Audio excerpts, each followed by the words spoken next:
Et salut les microbes! Alors, le sujet du jour aurait dû, en fait, être présenté en premier épisode, mais moi et mes réflexes de tardigrade paraplégique, nous avons choisi de vous expliquer aujourd'hui ce qu'est le microbiote, parce que bon, j'ai pas choisi ce nom au hasard, mais en plus, figurez-vous que ça veut dire quelque chose. En fait, je suis tombée sur ce terme en regardant un documentaire. Le microbiote, c'est l'ensemble du corps microbien qui évolue en nous.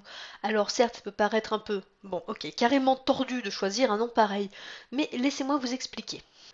Ce qui est sympa avec le microbiote, c'est qu'il est présent dans chaque organisme et pas en petite quantité.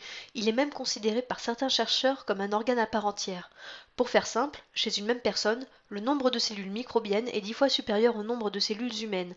Et en plus, il est unique à chaque sujet, comme une empreinte digitale. Et pour cause, le microbiote peut être constitué de près de 1000 genres de bactéries différentes. Toute cette population s'autorégule et lutte contre la pullulation d'une seule et unique espèce. Et même, ça va beaucoup plus loin. Elle va jusqu'à nous protéger de la colonisation par d'autres micro-organismes qui, eux, seraient potentiellement pathogènes. Alors, pour ceux qui regardent leur ventre avec dégoût, posez ce couteau et écoutez-moi. Nous avons tous tendance à considérer les microbes et les bactéries comme quelque chose de pas bien.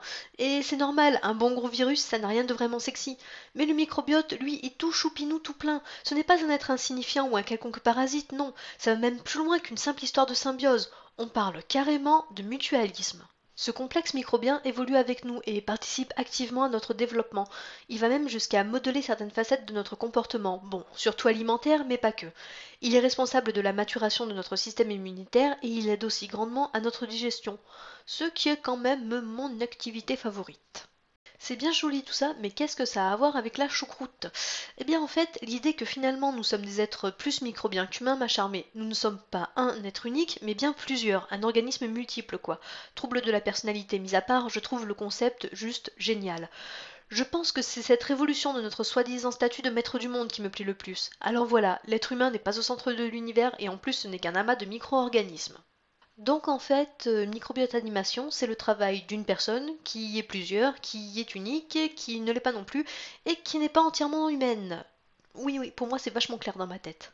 C'est là-dessus que se termine la vidéo, alors il reste plein de trucs à découvrir sur le microbiote, et là je ne vous en ai présenté qu'une infime partie, mais retenez juste que c'est vachement chouette. Si toi aussi tu revendiques ton côté microbien, n'hésite pas à laisser un like ou un commentaire et à partager la vidéo. Bye les microbes!